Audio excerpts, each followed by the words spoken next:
Okay, let's unpack this. Imagine trying to measure something as fundamental as access to clean drinking water and sanitation around the world. Yeah, It sounds straightforward, right? Just track percentages, see if they go up or down, maybe draw a line through the data points. seems simple enough. But what if that straightforward line is actually hiding a far more complex story? Maybe with surprising twists and turns that completely change how we understand progress. That's precisely what we're diving into today. We're looking at some fascinating research that really asks us to look beyond the obvious, beyond that simple line. Hmm. Imagine for a moment that the global story of progress in clean water and sanitation isn't quite what we thought. Maybe there are some surprising detours and sudden sprints hiding in plain sight in the data. We're taking a deep dive into a paper from the Science of the Total Environment. It's titled Tracking Progress Towards Global Drinking Water and Sanitation Targets, a within and among country analysis by James A. Fuller and his colleagues from 2016. And our mission for this deep dive is to see how looking beyond those simple trend lines can give us richer, more accurate insights into which countries are truly thriving, which are struggling, and maybe most importantly, why. And what's truly compelling here, I think, is that while the world has made dramatic overall progress in water and sanitation access, and that's undeniable, this study reveals that the path to that progress, it's rarely a straight line. Okay. Understanding these curves, these individual country trajectories, is actually crucial for smarter future policy and, well, just more effective resource allocation. Let's start with the big picture then, because the global progress has been genuinely impressive, hasn't it? Oh, absolutely. From 1990 to 2012, global use of improved drinking water sources jumped from 76% to 89%. That's huge. Massive gains. And for improved sanitation, the numbers went from 45% to a solid 64% over that same period. Those are really big wins, reflecting millions of lives improved, a testament to significant global effort. And a lot of this progress was guided by a critical global framework, the Millennium Development Goals, or MDGs. All right, the MDGs. Specifically, Target 7C. It aimed to have, by 2015, the proportion of people without sustainable access to safe drinking water and basic sanitation, using 1990 as the baseline. Oh, This target really galvanized global efforts, gave everyone a clear finish line to aim for. and to track this monumental task, the World Health Organization and UNICEF Joint Monitoring Program, the JMP, has been absolutely central. Yes, the GMP data is key. Historically, the JMP estimated countries' progress using what's called simple linear regression, essentially just drawing a straight line through the data points over time. On the surface, that sounds logical, right? Straightforward. Does sound logical, I agree. But here's where it gets interesting. This linear approach, while simple and, practical for initial tracking, it can miss the full nuanced story. How so? Well, the paper highlights a growing recognition that progress often follows more of a sigmoidal pattern. You might visualize it as an S shape. An S shape, like Yeah. a slow, fast, slow. Exactly. Think of a typical growth curve. It starts slow, then there's a period of rapid acceleration, and finally, it slows down again as it approaches saturation, or, 100% coverage. Ah, okay. That's a very different dynamic from a steady straight line. And it has significant implications for how we understand and project progress. It could even lead to misjudgments about where a country is heading. So this research takes a fresh, much deeper look then. They weren't content with just drawing straight lines. Not at all. They used more flexible, nonlinear modeling techniques, specifically something called Generalized Additive Models, or GAMs. Yeah. Yeah. Instead of being forced to assume a simple straight line, GAMs are these statistical tools that can sort of bend and curve to fit the true, more complex pattern in the data. Okay, so they follow the data more closely. Precisely. It makes them perfect for seeing those hidden trajectories that a straight line would completely miss. They applied this to countries with enough data points, I think it was 11 or more, and were able to classify country trajectories into 9 specific categories. 9 categories. Wow. Indeed. And unpacking these different trajectories reveals some real aha moments about this nonlinearity. Now, sure, many countries still showed straightforward linear growth or decline or no change, or maybe they already had 100% coverage. Right, the simple cases. But the real insights come from those that didn't follow a straight path. Somewhere between 15% and 38% of countries, depending on which indicator you look at, showed these complex nonlinear patterns. That's a significant chunk. It really is. Imagine thinking a country is a slow starter, only to discover it's actually about to hit a rapid acceleration phase. Or the opposite, thinking it's on track when it's really hitting a wall. Exactly. That's the power of these nonlinear insights. Yeah. And maybe we can focus on the most impactful of these patterns they found. Okay, yeah. So when they started bending those lines, letting the data speak, what surprising shapes did they uncover? What did the progress really look like? Well, the first key pattern they identified is saturation. This happens when a country's coverage for, let's say, improved water sources starts getting close to 100%. Makes sense it gets harder to reach the last few percent. Exactly. The rate of progress naturally slows down because there are fewer and fewer people left to reach, the harder to reach populations, perhaps. For example, the reduction of open defecation, or looked at another way, the increase in access to sanitation in rural areas showed a strong saturation trend in many countries. Okay, so it levels off at the top. What's the problem with using a straight line there? The problem with linear models here, they tend to overestimate coverage in the early years, then underestimate it in the middle years, and crucially, they often predict that universal coverage is achieved years later than it actually is. Ah, so they think the sprint continues long after the race is won. Pretty much. It's like predicting you're still running hard when you've already crossed the finish line and are slowing down. Your linear model thinks you're still far off. So the finish line isn't always where the straight line points. What about the other end of the curve? Countries just getting started, or maybe slowing down before they even get close to 100%. Right. Then there's acceleration. Mm. This is really interesting. It's when a country starts making significant, sometimes really outstanding progress after a period of maybe little or no change. Like finding a higher gear. Exactly. It was the most common nonlinear pattern they found for piped water in rural areas, showed up in about 28% of countries analyzed. And it was also seen quite a bit in improved sanitation and general water access in rural areas too. And how do linear models mess that up? Here, the linear models often underestimate coverage in both the early and the late years of this acceleration phase. Sometimes they might overestimate it right in the middle, but they generally miss the scale of the upward curve. Imagine a rocket taking off. A simple linear model would totally miss that initial powerful thrust that suddenly propels it forward. They would underestimate its true potential trajectory. That's a crucial distinction. So you might look at a country using a linear model and think it's lagging behind, but it's actually building momentum for a surge. This could mean we miss opportunities, right, to invest in a country just as it's about to really take off. Exactly right. And then, well, there's the flip side of that. Deceleration. Okay. This is when progress slows down or even stalls before reaching a really high level of coverage. So not necessarily near 100%, it could happen much earlier. Rural improved sanitation showed this pattern in about 10.4% of the countries. So hitting a plateau prematurely. Kind of, yeah. If progress decelerates like this, linear models tend to overestimate coverage in the early and later years, but they underestimate it during that intermediate period before the slowdown really bites, So you might think things are better than they are later on. or that the slowdown isn't as significant. They did also briefly mention negative acceleration and deceleration, basically getting worse faster or slower, but these were apparently very rare in the data. Okay. But the main point with deceleration is we might think a country is still on a steady path upwards when it's actually hit a significant obstacle or is running out of steam much earlier than a linear projection would suggest. It's clear then. These different curves, saturation, acceleration, deceleration, they mean that a single number or just a simple straight line can totally misrepresent a country's real story. Absolutely. You could look at a country, apply a linear model, and think it's on track, but it's actually slowing down significantly. Or you might miss that it's about to accelerate. This could lead to some wildly misinformed policy decisions. Definitely.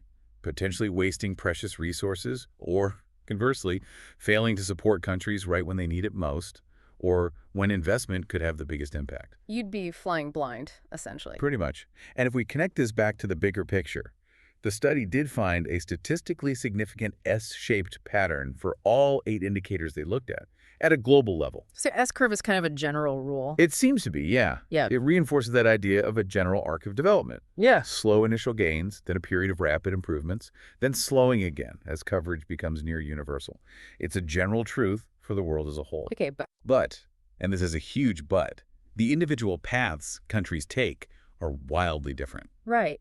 The study found massive heterogeneity among individual countries, didn't it? Massive. Think of it like a marathon where everyone's theoretically on an S-shaped course elevation-wise, but some runners are sprinting way ahead of the expected pace for that part of the course, and others are lagging way behind, maybe tripping over obstacles unique to them. So some countries were overachieving. Yeah, the research classified about 26% of countries as overachieving. Oh. They were making faster progress than you'd expect, just given their current level of coverage, doing better than the average S-curve predicts at that point. And the flip side. Conversely, about 32% were underachieving, making less progress than they sort of should have been based on the global pattern. Wow, that's almost a third falling behind the expected curve. It is. And the key takeaway here is, not all progress is created equal. Some countries are really sprinting beyond expectations, others are falling short, perhaps despite seemingly strong starts earlier on. And this isn't just theoretical maths. No, this is about real lives, real development, and real policy decisions impacting millions of people. Exactly.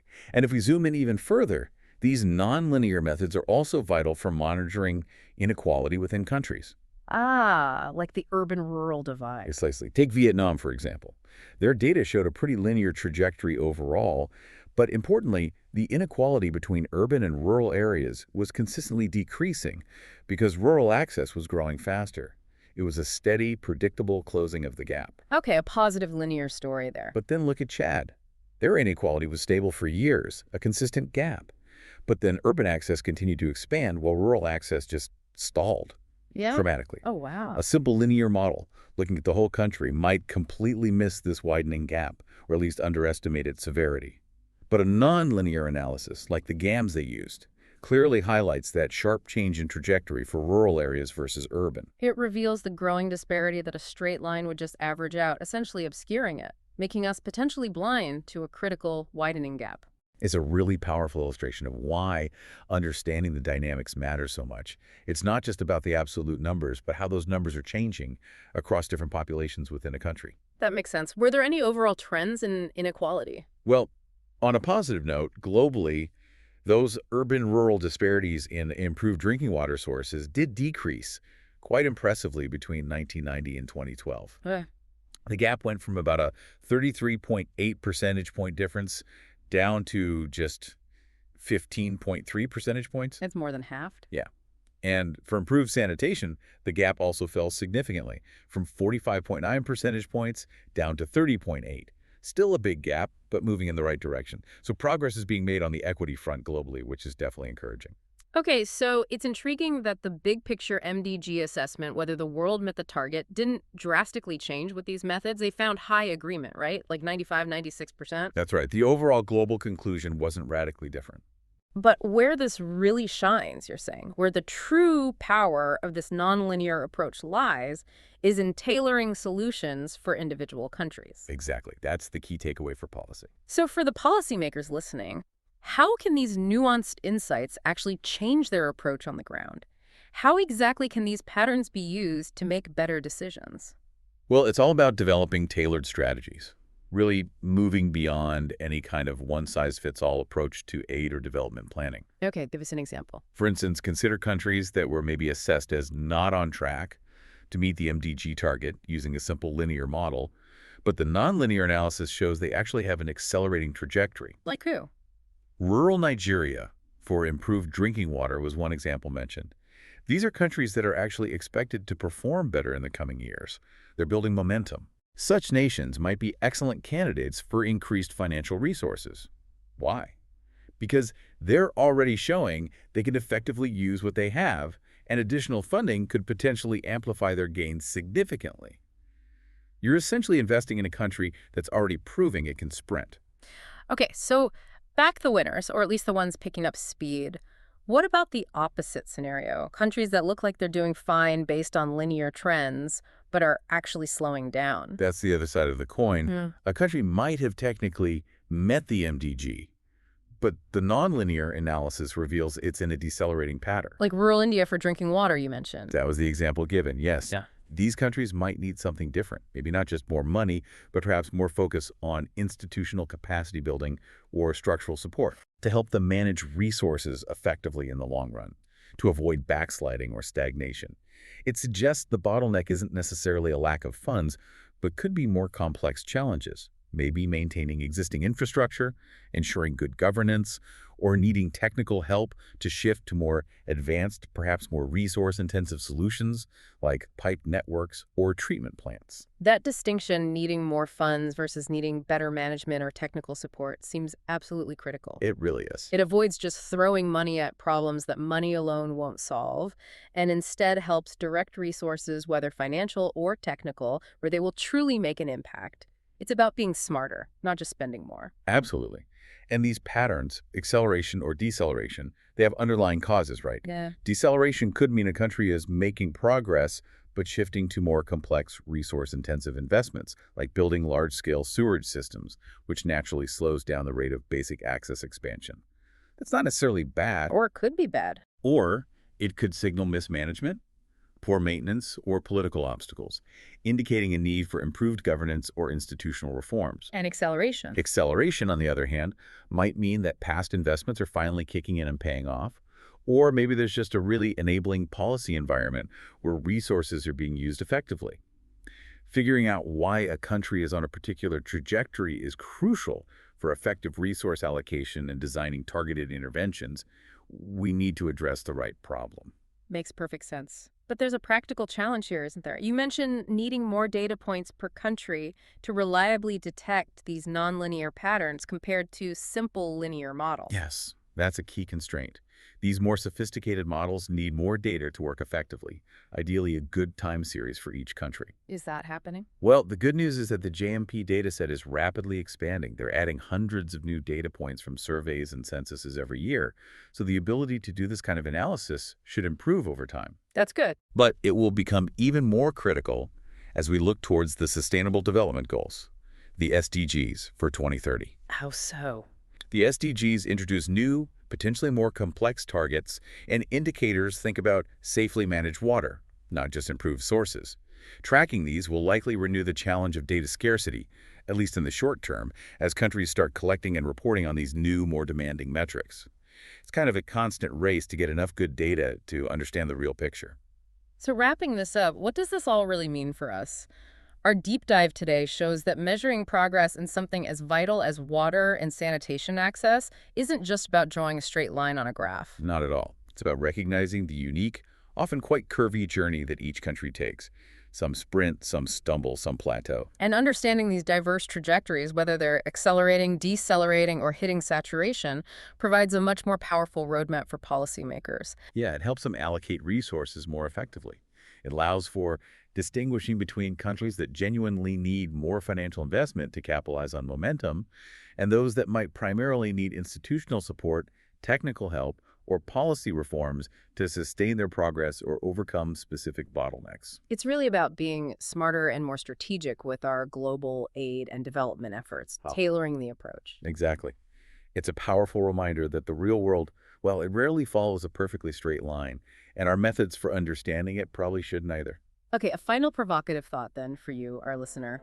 Given these complex and varied paths that countries take in development, how can we ensure our data collection and analysis methods are always evolving?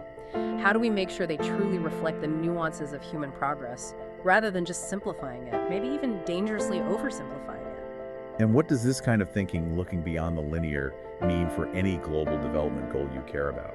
Whether it's education, poverty reduction, climate action, how might nonlinear dynamics be shaping those stories too?